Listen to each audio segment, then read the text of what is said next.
There's Mum. Well, we're going to think about jealousy. This is a question that keeps coming up. How can we live with jealousy? And well, I tend to think that, oh, this is a question that just affects me or one or two people, but you know, it affects everybody because it is a basic part of, I'm afraid, human experience. You know, you start off in high school, don't you? That, I don't know, Alison fancies Gordon, but Gordon doesn't fancy Alison. Gordon fancies Sarah, but Sarah thinks Gordon's a moron. But anyway, Alison therefore hates Sarah, and Alison's so jealous of Sarah, and oh man, this just wrecks it. And so it goes on and on and on. And you know, Solomon says, jealousy is cruel as the grave. It is jealousy that can lead to absolute hatred, murder, etc. So what can we do about it? Well, one of the things that I notice about being a victim of jealousy is that you can't do anything about it. And you cannot change. You cannot sit down and talk to the person who's got a jealousy thing against you or against somebody else and say, look, yeah, let's have a chat. Let's have a coffee. Let's have a chat. Let's work it out. You can't by its nature. Now, as soon as you're in a position where, or in something where you have no way out, you are powerless, right? Then you know that that's the hand of God, and you know this is of God, that I can only trust in him. Well, who is a good example of having overcome jealousy? Well, of course, jealousy was what led the Lord Jesus to be killed. We are told that in the records and the Gospels, that it was because of envy. And Pilate perceived that. It says Pilate perceived that this was because of envy. They were envious. Now, you call it what you want, tall poppy syndrome or whatever. I've got to pull someone else down to my level or whatever. Well, one of the biggest families in the Bible, the Abraham, Isaac, Jacob family, this family is just full of jealousy. Right? Abraham has a wife, Sarah, who's barren. Well, she can't have kids, so he has kids by her servant girl, Hagar. Oh, hang. Then, these two are in jealousy problems with each other. Sarah is so jealous about Hagar. Well, there's a kid, Ishmael. And then Sarah gets pregnant as an old lady, has Isaac. And there's this jealousy issue between Ishmael and Isaac. And eventually Ishmael gets chucked out. And so it goes on. Isaac has two children, Jacob and Esau. Jealousy issues again. Esau is the macho guy, who's the hunter. Jacob is the stay-at-home, smarter guy, etc. And then Jacob has children, and Joseph is his favorite, and the brothers are jealous. And Jacob makes Joseph the family priest, gives him a coat of many colors, and they can't hack this. They're envious to the point that they want to kill him. And Joseph is, I think, one of the few people who copes with jealousy, because despite all that they did to him, he manages to totally forgive them. Joseph is just a great example of that. And at the end, he says when that they still can't believe he's really forgiven them for a lifetime of beating up on him and lying about him in their own minds and to other people. He says, look, God sent me here. God sent me here to Egypt to preserve life. So don't be angry with yourselves, because God worked through this. We're also told that the brothers sold Joseph into Egypt. But when you come to the later record or the later commentary about that, in Psalm 106, for example, we're told that God sent Joseph to Egypt. God sent him to Egypt to save life. But actually the brothers sold him there because of envy. Yeah, but God worked through that. And I think that Joseph comes to cope with that envy because he sees that through all their dysfunction, machination, etc., there is a higher hand of God working through that dysfunction. And the death of the Lord Jesus was the classic example, that he was killed because of envy. And yet he saw that was only one level. There was God working through this. Now, when we say, oh, yeah, well, God's working through it, the problem is we can't see it at the time. When Joseph was sold into Egypt, did he see it? Did he think, oh, that's fine. Yeah, my brothers are just jealous with me, but that's okay. God's working through this. Well, no, I suppose not quite at the time. But this, I think, is the only way that he could come to genuinely forgive them and want to save them. So I think that that is just one window onto coping with jealousy, to see that, yeah, sure, this is wrong. It was jealousy that killed Jesus.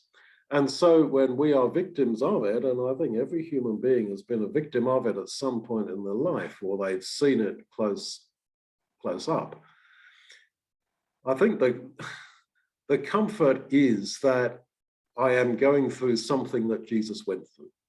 Jesus was killed, it says, because of envy.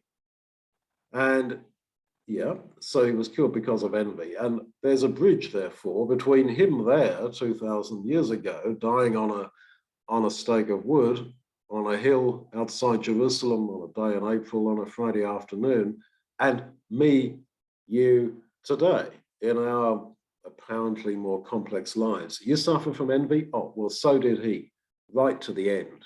More actually than you and I have done. But the lesson of Joseph's coping with envy, of the Lord's coping with envy, is that they perceived in it a higher hand, and that even if the purpose was not crystal clear at the time, none of these sort of situations that you go through, be it suffering from envy or whatever, are outside of God's control. They are not outside of God's dealing. It's not that we are just left to random chance and, oh, some guy got jealous of me, or we saw jealousy break apart our family or whatever. And Genesis 50 verse 20, Gen 5020, that used to be my password. It isn't now, but it used to be my password for everything. Gen 5020, GEN 5020, Genesis 5020. But I think just says it all. When he says, Joseph says to his brothers, you meant it for evil, but God meant it for good, to save many people alive. And I would like to testify. I mean, I'm in my mid-50s, I'm not a kid, and I've suffered from envy, jealousy. I would say it feels like more than most, but then everyone says that. Everyone's had it in one form or another. And I can tell you, Genesis 50 verse 20, they meant it for evil, but God meant it for good, to save many people alive. I can really testify to it. And you have got to see that higher hand, because otherwise you're fighting a losing battle. You're fighting against something that's envy and jealousy that is cruel, cruel as the grave, Solomon says, cruel as death, bitter as death. And you cannot do anything about it, apart from to take it in a spiritual way and to see that God is working through this. So that is my very short take on jealousy. That's my 10 minutes. But how do we cope with it? Well, that's what you're here for. What are your windows onto jealousy and coping with it? While you were talking, Duncan, I've often thought about Naboth, and Ahab wanting his vineyard. Then Jezebel takes over and she said, well, don't worry, I'll get it. So she rigged it all up. Now, Naboth was following through the law that was God-given, all that land or whatever it was they had. Now, he lost his life and all his sons because he stood for the truth. So, because, you could say that Ahab was jealous of, he wanted that vineyard to grow herbs, I think. So, I know I've thought about that often. And I think I just came to the conclusion, and it may be wrong, that some things there is no answer for now. But, we wait for it all to be revealed at the judgment seat. I don't know whether there's any other background to Naboth or not, but I've wrestled with it, and it's all I could come up with, that sometimes there is no answer. And I think, in our lives, this is what we experience sometimes. But that is where faith means trust, that we do trust, that ultimately this is part of the bigger plan. And this is a difference between ourselves and those who have only this life to live, because for them, if this life is all they've got and you happen to be the victim of jealousy, oh, well, that's just awful. That's messed your life up. And these evil people have messed your life up and so on. Whereas, for us, we trust, we have faith, we trust, we believe that in the end, God wishes to do us good in our latter end. And he actually wishes to do good at their latter end to the people who have got jealousy complexes with us. Whether they see it or not is a different question. I think also that it's easy to assume it's other people who are jealous, not me. But I think that jealousy is something we're all prone to.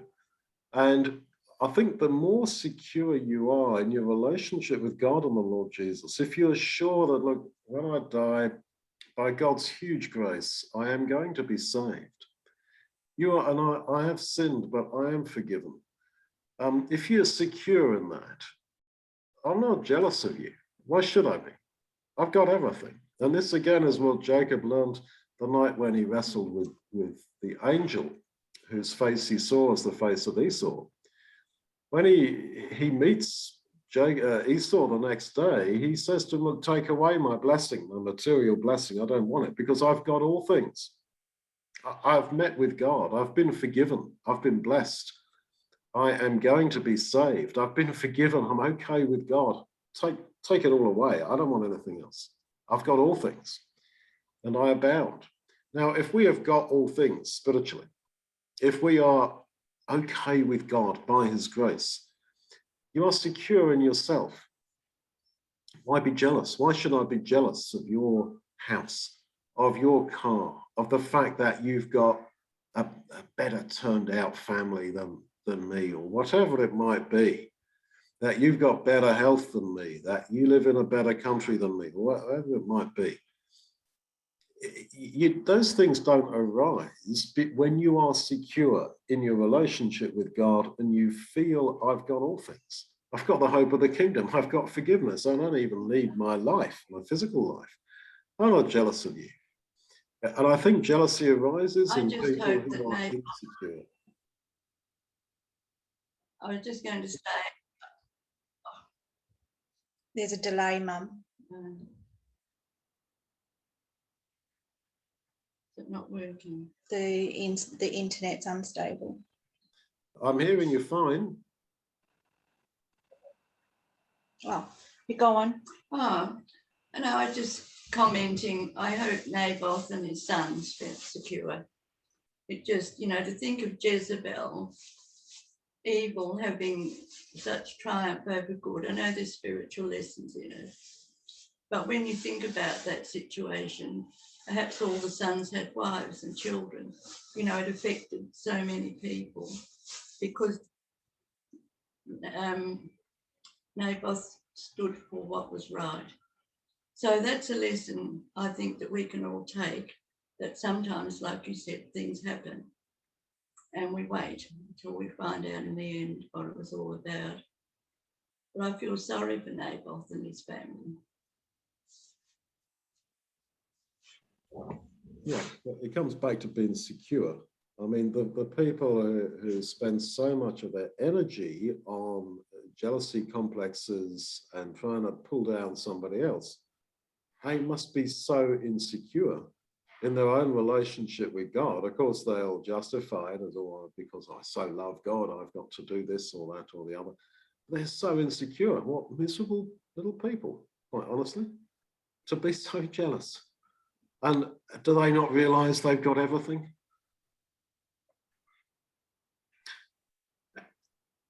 So I don't know what Grace and Mark reckon. Well, Ahab not had more than enough, didn't he? That he wasn't satisfied. I think personally, I have felt challenged, and it's been a good thing, because it's showed up some of my weaknesses where, you know, when someone is so jealous, and I see it as jealousy, that they're prepared to tear away the very things that you love, or I love, and tear the foundation and everything that was beautiful and right down. I've struggled with that. I've struggled, and because it's been with all of that's come loss and change and fear and gossip, and it's ricocheted. It's been like a stone thrown on a flat water, and it's just rippled and through and touched so many areas of my life. And internally, the pain has just been so great. I think possibly because I didn't see it all coming. And so I saw a little bit, but I didn't see the extent. So for me, I identify it as jealousy, and just like how to stay focused through, well, you've got the trauma and the hurt and the pain. It's like a broken leg. You feel the break, and then how to build on that and get strong again, so that the broken bit isn't the focus, but the healing is.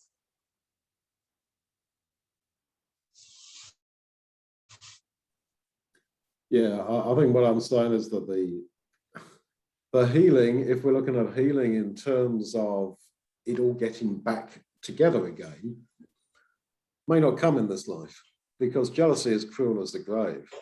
This continues right up to your grave planks and beyond, even when you're dead and gone. There's still people be jealous of you. Some people. I think what I'm saying is you've got everything spiritually.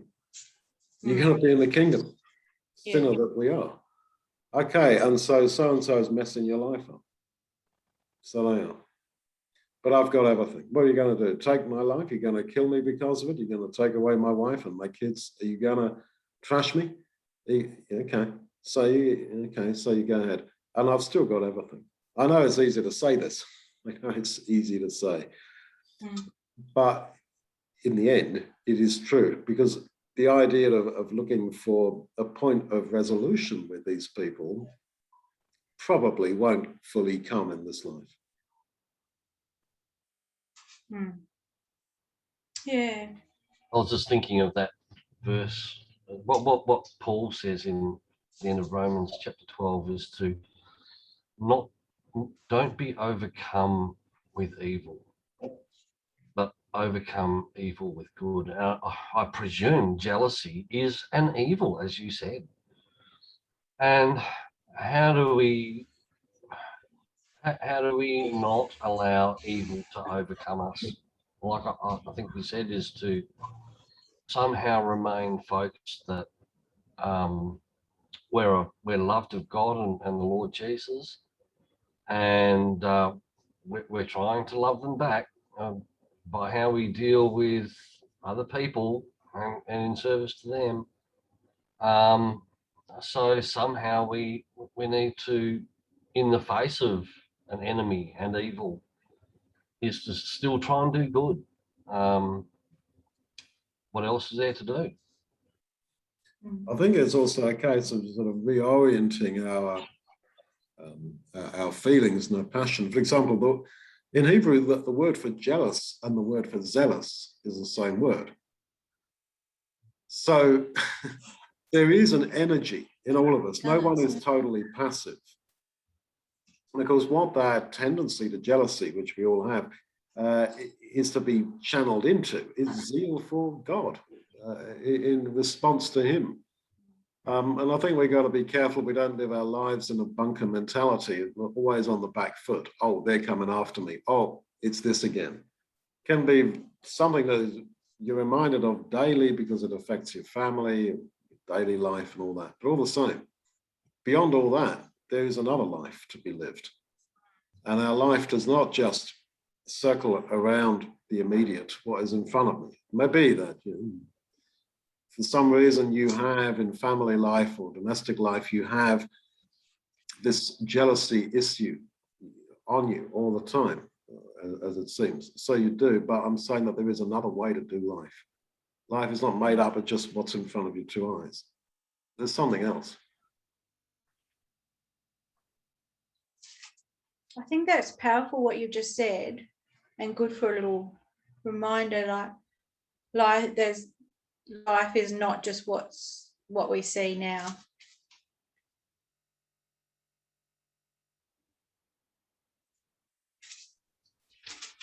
Yeah, well, I think the thing is with jealousy, sometimes too, and like you said, we all have it.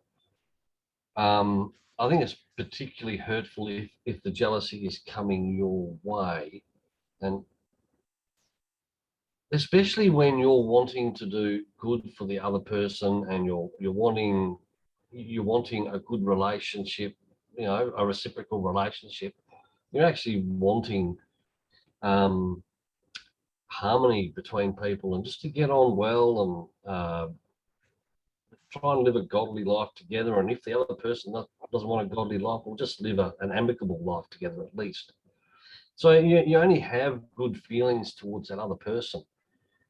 But when it comes back so spiteful, I think that's twice as difficult in a way. Yeah, I mean, there's also such a thing, as far as you can, of keeping away from toxic people, I'm afraid. Although I think that is a bit of a get out to some degree, because we're all a pretty bad lot, but Jesus stays engaged with us, but we are less than Jesus. And in practice and reality, it does come to keep away from toxic people, Yeah, you think, for example, if you're on Facebook, shall I post this image, this picture? It could be quite an innocent thing. It could be a family photo of you and your partner and your kids, all happy. Well, why shouldn't I post that? Yeah. And you think, oh, well, so-and-so is going to see that, and it's going to trigger again their toxic jealousy issues, which is totally not my fault. But then are you on your back foot all the time so as not to provoke their crankiness and their jealousy? And I think, we don't know the answer to that in every case, but I think it's there to exercise our conscience, How can I be sensitive to people? And on one hand, my desire to be sensitive to those who are jealous of us. And on the other hand, a refusal to be put on the back foot by toxic people. And yet, another dimension, well, yeah, I'm just so weak, I don't put up with all this anymore. I will try not to provoke the jealous person. So all these things are not clear, intentionally so help us to work out our motivation in life. And what is my motivation for posting a certain image or message on social media? What's my motivation? To help us to examine ourselves. I was just thinking of the quote really that gives us the instruction to love your enemies, do good to them that hate you, and pray for them that despitefully use you and persecute you, that ye may be the children of your Father. That's really a tall order, but I think it can bring a certain peace to ourselves. Because in praying for them, might actually change, things might change around in that situation. Maybe not. I just thought of, like, looked at, it's 1 Corinthians 10 verse 13, and things kind of happen. I understand this, and I think I appreciate this Q&A, is that it's a little bit grounding. So while I feel like we can get caught up in the tumble dryer, it's like this Q&A has put us on pause and allowed us to just settle to the bottom a little bit. And I've just come up with 1 Corinthians 10 verse 13. And there's also another one, 1 Corinthians 3 verse 3. What was it? 1 Corinthians 10 verse 13. Yeah, can you read them out to us? Sorry, yes. No temptation, this is 1 Corinthians 10 verse 13. No temptation is overtaking you except what is common to mankind. So, you know, jealousy is common to mankind, and God is faithful. He will not let you be tempted beyond what you can bear. But when you are tempted, he will also provide a way out so that you can endure it. And the Q&A for me is the way out. It's a pause on the tumble dryer.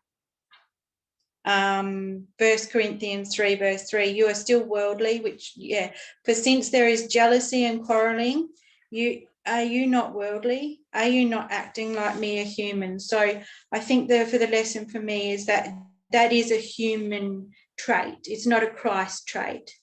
And so therefore, pause, consider, and just jump off the train. And not the next station. Get off at the next station. Well, yeah. And not be dragged down into that. Yeah, with the jealousy thing though, you as I say, you've got to stay on the train. You can't help it, because by its nature, it's something that you are relatively helpless over. You just got to targeted. I think with jealousy too, it's targeting the very core of who you are, and it's usually targeted on something that you feel you very much love or is very important. You know, like if it wasn't important, it wouldn't matter.